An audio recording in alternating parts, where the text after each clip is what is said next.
Untuk beberapa tahun terakhir ini saya tidak jadi imam tarawih karena diambil alih sama imam pang. Kita ngajak mereka untuk berhijrah, ngajak mereka untuk berbenah untuk meninggalkan jalan. Kalau kita tidak siapkan pekerjaannya, itu tetap aja balik lagi mabuk maning, mabuk maning. Maka ini tidak hanya sekedar memberi mereka ilmu agama atau pendidikan rohani atau sensasi yang saya sebut tadi, sensasi lahir batin dari sholat dan zikir. Kalau tidak dibarengi dengan pembekalan kewirausahaan, entrepreneurship dalam diri mereka, ya susah. Sebelum pandemi 2019, 2020, kita udah siapkan program hapus atau gratis. Tapi karena misi kita underground, sebetulnya kan bukan mengubah casing ya. Casing. Jadi yang perubahan itu batin, kalbu, hati mereka yang jadi fokus utama. Karena kalau hatinya sudah bersih, sudah benar di pangkal jalan, maka untuk diubahnya hal-hal yang casing itu gampang.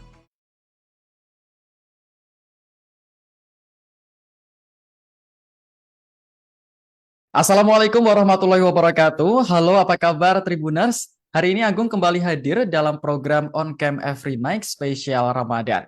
Bicara soal bulan yang suci ini tentu menjadi momen bagi umat Islam untuk memperbanyak ibadah dan belajar ilmu agama. Di pesantren misalnya. Tapi di Tangerang Selatan ada pesantren unik Tribuners, yang mana para santrinya ini adalah anak-anak pang. Kok bisa ya? Kita akan ngobrol langsung sama pendiri Pondok Pesantren Tasawuf Underground, Ustadz Halim Ambia. Halo, Assalamualaikum. Apa kabar, Ustadz? Waalaikumsalam warahmatullahi wabarakatuh, Mas Agung. Alhamdulillah kabar baik. Kabar baik, Alhamdulillah. Ya, Ustadz, kesibukannya akhir-akhir ini apa di bulan Ramadan ini, Ustadz? ya seperti biasa kesibukan utamanya ya berpuasa. Berpuasa menahan lapar dan dahaga. Terus ya dengan santri pang dan jalanan kita tadarus dan bertarawih. Untuk beberapa tahun terakhir ini saya tidak jadi imam tarawih karena diambil alih sama imam pang. Oh, luar biasa ya, Ustadz ya. Jadi sekarang giliran santrinya yang menjadi imam, Ustadz ya? Iya, betul betul. Jadi Baik, kita ya. bergilir, dikasih jadwal, siapa yang sudah bacaannya bagus, siapa yang sudah bisa eh, belajar fikihnya secara baik, maka ditunjuk secara bergiliran menjadi imam.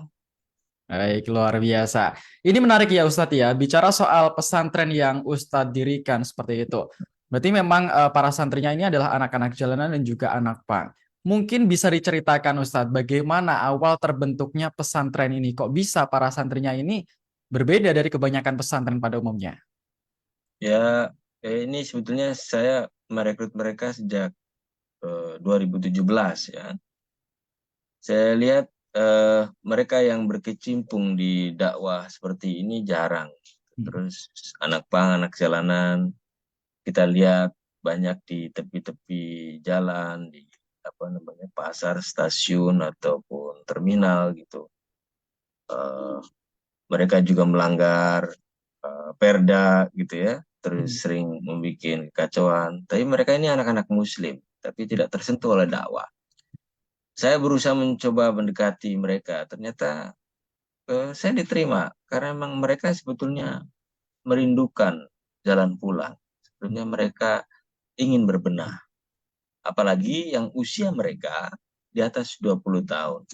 Ini kalau dalam bahasa psikologi ini ada quarter life crisis. Jadi seperempat abad hidup seseorang itu udah mulai ingin melakukan perbaikan diri, mau punya rumah tangga, mau berbisnis secara serius, ada kematangan tertentu. Tidak seperti yang usia 20 tahun ke bawah. Maka saya jarang sekali mendapatkan anak pang anak jalanan yang berusia 20 tahun ke bawah, misalnya 17, 18, itu kan lagi pancaroba, lagi susah-susahnya, lagi bandel-bandelnya. Apalah artinya nasihat Ustadz Halim Ambia, orang bapak ibunya jadi lawan kan. Nah, tapi kalau mereka yang usia 20 ke atas sudah mulai mencari dan mengenali jati dirinya, meskipun dia di jalanan. Oh, kenapa sih saya harus jalanan terus? Sampai kapan? Dan lain sebagainya. Ketika dihimpun, mereka kita ajak ngopi, ngobrol perkara iman, ternyata responnya sangat baik. Bahkan mereka pengen merasakan bagaimana agama menjadi terapi, bagaimana agama punya efek healing. Nah, saya menggunakan jurus traktir sholat, traktir zikir, traktir hidroterapi. Jadi artinya kita mengajak mereka untuk merasakan bagaimana nikmatnya sholat, bagaimana nikmatnya zikir secara lahir dan batin. Ini yang punya efek healing dan merehabilitasi mereka dari ketergantungan terhadap narkoba dan psikotropika. Ternyata langkah ini berhasil. Karena itu banyak sekali yang bilang anak panggilan, oi, ayo kita sholat sama Ustadz Halim. Kita bisa nge-fly tanpa gele. Karena mungkin mereka mendapatkan sensasi bahwa sholatnya yang didirikan secara khusyuk, secara benar-benar dengan kesungguhan, ketulusan, ke, pertobatan, itu melahirkan efek atau sensasi lahir dan batin. Baik, jadi memang pendekatan-pendekatan terus dilakukan untuk mengajak anak-anak pang ini untuk kembali ke jalan Islam seperti itu ya Ustadz ya, kembali ke jalan yang benar seperti itu. Lalu yang menarik ini Ustadz ya, yang mungkin secara kita mendengar sebagai orang awam pasti nama pesantren ini cukup unik, cukup lain dari kebanyakan pesantren pada umumnya. Tasawuf Underground. Biasanya kan pakai nama-nama berbahasa Arab. Ya. Sebenarnya ada nggak sih Ustadz kenapa pakai nama ini? Ada nggak makna khususnya? Jadi ini sebetulnya nama yang terinspirasi dari Profesor Dr. Aziz Dahlan, guru besar ilmu tasawuf UIN Jakarta. Ya. Waktu itu ada penelitian skripsi Hmm. mengenai ketokohan seorang sufi, seorang ulama yang tidak dikenal oleh masyarakat luas, tetapi punya efek terhadap pembinaan terhadap para preman di Tanjung Priuk, di beberapa titik di Jakarta Barat. Dia mendekati ke kantong-kantong premanisme dengan tidak hanya mengajarkan agama, tetapi juga memberikan bekal bekal ini ya, mental, bekal pemberdayaan ekonomi dan sosial. Habis itu Profesor Aziz Dahlan itu ini yang dinamakan tasawuf underground. Mereka tidak dikenal di bumi tapi sangat dikenal di langit.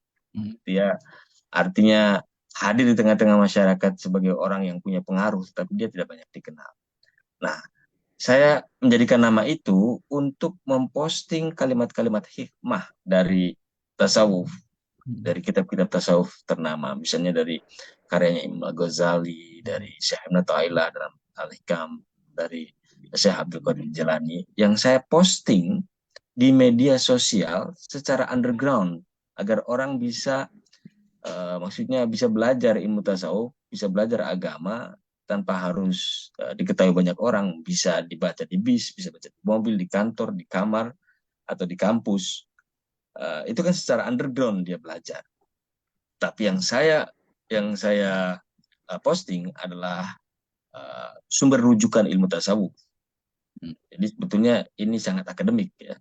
Hmm. Lalu baru 5 tahun setelah saya aktif di postingan media sosial tadi, baru saya menjangkau secara real langkah dakwah yang sifatnya underground yang selama ini tidak dijangkau. Jadi underground itu bukan nama pang bahwa tasawuf underground adalah komunitas pang, bukan, tapi komunitas orang belajar ilmu tasawuf secara underground. Ya, ya, ya. Baik, berarti bisa dikatakan dakwahnya ini memang awalnya digencarkan lewat media sosial dulu, barulah kemudian action secara nyata untuk mengajak para anak-anak pang ini untuk apa namanya belajar di pondok pesantren seperti itu Ustadz ya. Oke, dan saat ini di Tasawuf Underground sudah ada berapa santri Ustadz yang belajar di sana? Kalau yang sekarang ada 45, tapi dari total pembinaan di Jabodetabek ini ada sekitar 120 Hmm. orang, dan tidak semuanya bisa diasramakan karena ini bukan santri biasa, ini santri luar biasa. Ada yang sudah menikah dan punya anak, ada yang kemudian sudah alhamdulillah meninggalkan jalanan dan dia sudah punya pekerjaan tetap. Kemudian ada yang sudah tidak ngamen, kemudian dia kuliah. Sekarang sudah ada yang 3 orang yang kuliah. Oh. Padahal kita ikut sertakan program paket A, paket B, paket C tadinya ya. Lalu juga anak-anak yang putus sekolah kita masukkan di program paket tadi, program A, B, A, C.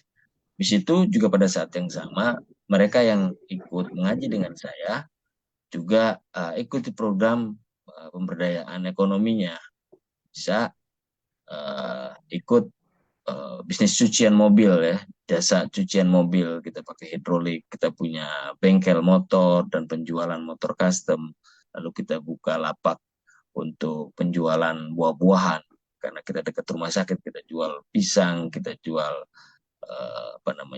mangga, kita jual timun suri sampai durian ya. Nah, itu ya semuanya anak-anak, sehingga mereka tidak hanya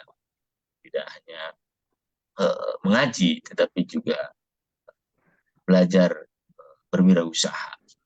Luar biasa. Jadi kemandirian juga dilatih ya Ustadz ya, berwirausaha seperti itu selayaknya orang-orang pada umumnya seperti itu Ustadz ya, kemandirian seperti itu.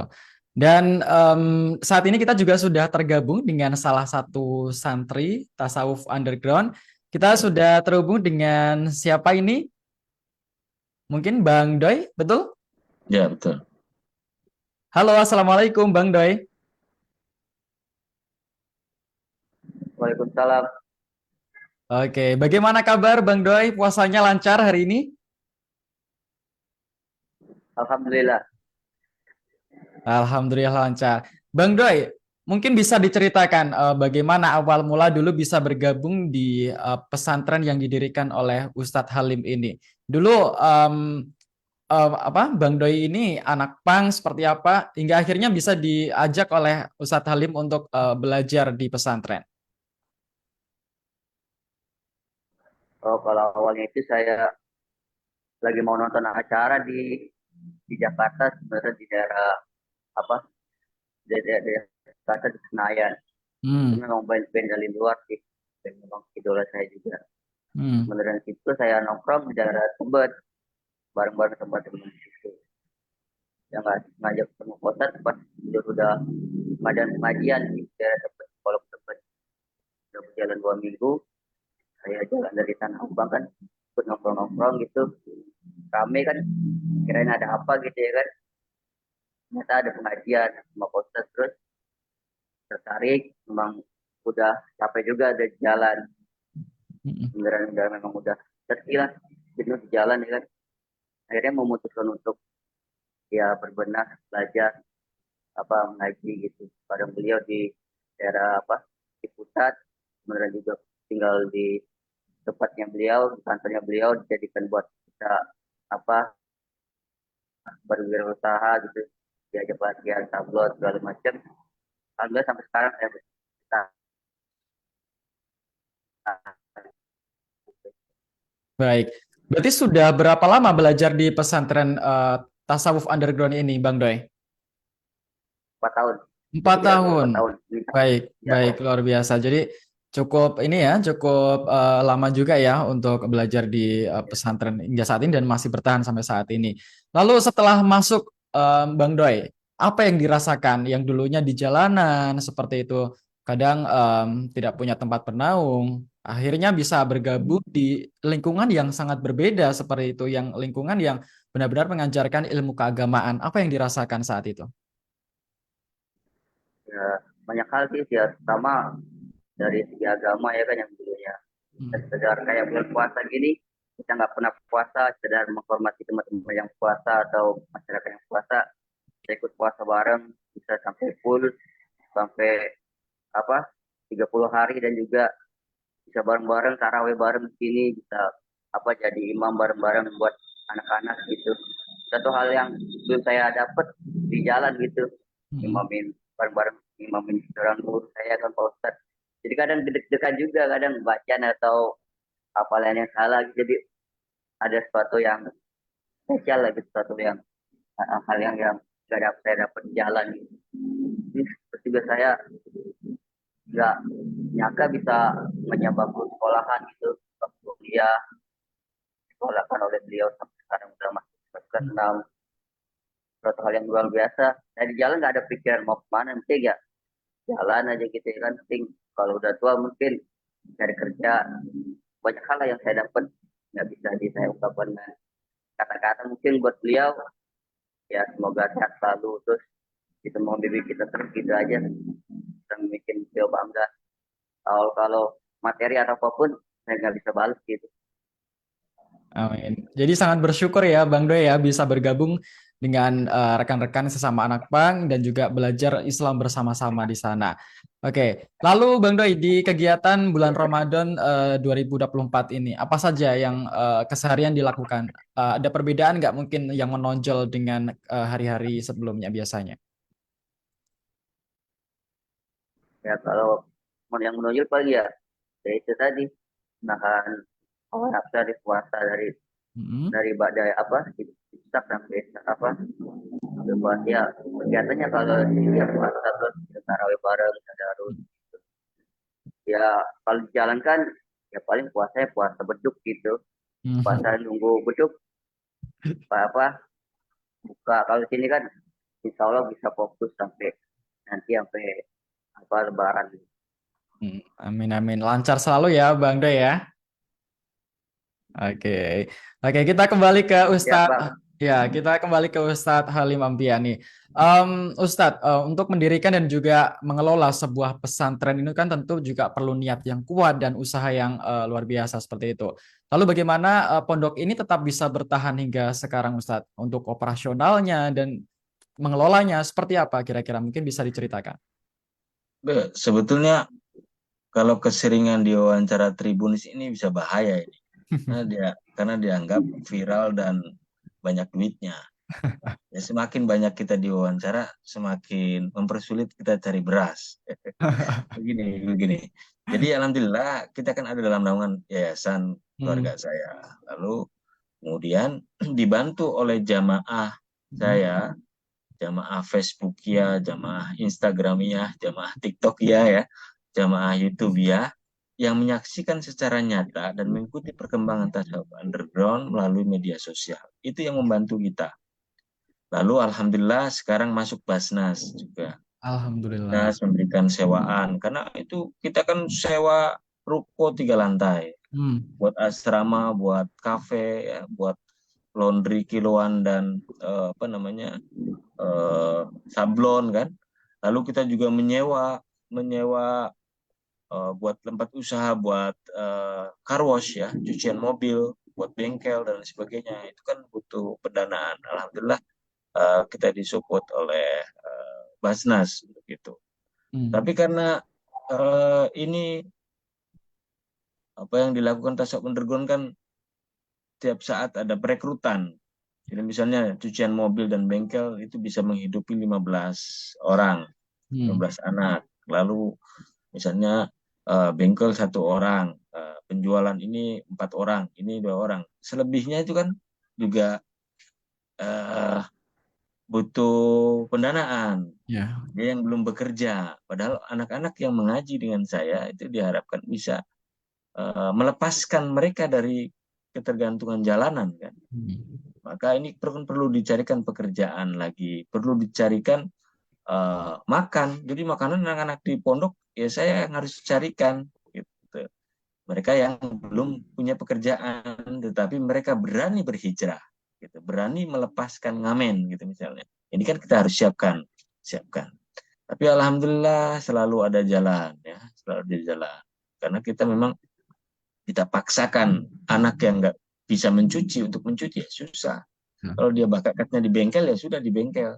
Kalau mereka bakatnya misalnya di jadi barista ya jadi barista atau ojek online ya ojek online. Jadi kita melakukan assessment gitu. Hmm. Jadi tidak memaksakan dipukul rata semua anak binaan saya harus bekerja dengan lini perusahaan atau lini usaha yang sama gitu. Ini sesuai dengan bakat dan kemampuan mereka. Baik, ya luar biasa. Jadi selain apa dari berbagai ya, selain dari berbagai bantuan dari apa namanya media sosial seperti itu, anak-anak juga bisa menghidupi sebagian bisa menghidupi hidupnya sendiri ya Ustadz ya karena tadi berwirausaha seperti itu dan kemandiriannya dilatih seperti itu. Lalu dengan berdirinya pesantren tasawuf underground ini Ustadz, bagaimana mungkin respons lingkungan sekitar atau orang-orang terdekat di sekitar sana uh, Oh, mendukung ya dengan adanya ini ya? ya alhamdulillah ya. Kalau dulu mungkin di awal-awal di tahun pertama perekrutan saya menampung anak-anak di kantor saya, mungkin ada kecurigaan dan maka kita pernah terusir ya, terusir karena kecurigaan mereka. Pernah juga beberapa kali pengajian di rumah saya hingga akhirnya ribut dengan RT RW setempat karena mereka berbeda gitu. Tapi setelah kita sewa ruko dan tempatnya memang strategis, tepi jalan, ini mereka menyaksikan secara nyata apa yang kita lakukan. Kita undang mereka dalam forum-forum yang kita buat misalnya untuk santunan anak yatim, lalu kita buat misalnya dulu untuk vaksin misalnya kita libatkan RT RW, lalu mereka juga ikut pengajian kita. Itu akhirnya mereka mendukung secara nyata. Bahkan per hari ini juga dukungan akademik juga lumayan ya. Jadi misalnya sekarang itu per hari ini ada sekitar 35 skripsi, 4 tesis, dan 2 disertasi yang meneliti tentang saya dan tasawuf underground. Ini kan berarti sebetulnya mereka mulai ini ya mengendus dari berbagai disiplin ilmu, dari psikologi, ilmu komunikasi, dakwah, kemudian ilmu tasawuf, dari kriminologi, dari berbagai perguruan tinggi ini berusaha meneliti sepak terjang yang kita lakukan. Jadi secara akademik ini kan seksi dan layak untuk ditelaah dan menjadi inspirasi bagi yang lain. Ini juga bentuk partisipasi juga, meskipun beberapa kali wawancara nggak ada duitnya kan. Jadi akhirnya saya membina mahasiswa kan, ya mereka bayar SPP ke kampus mereka masing-masing. 35 mahasiswa wawancara dengan saya, berarti berapa hari itu? Kan bisa 6 bulan lebih saya Betul. ngurusin mahasiswa. Tapi itu bagian dari partisipasi sosial masyarakat dan kalangan akademik. Saya mengapresiasi hal itu. Ya, tentu ini bentuk apa ya? Salah satu bentuk perhatian masyarakat juga ya Ustadz ya. Ternyata keberadaan tasawuf underground ini juga apa ya dilihat oleh masyarakat. Ternyata ada sebuah pesantren yang justru apa ya memberdayakan, memanusiakan anak-anak pang seperti itu sehingga ini layak dan juga sangat penting untuk dijadikan objek penelitian seperti itu. Dan Ustadz sendiri nih sejak 2017 menggait anak-anak pang ini. Sekarang sudah 2024, seperti ya 5 tahun lebih lah seperti itu. Sejauh mana Ustadz ini bisa mengubah atau mengajak anak-anak pang ini menjadi lebih baik?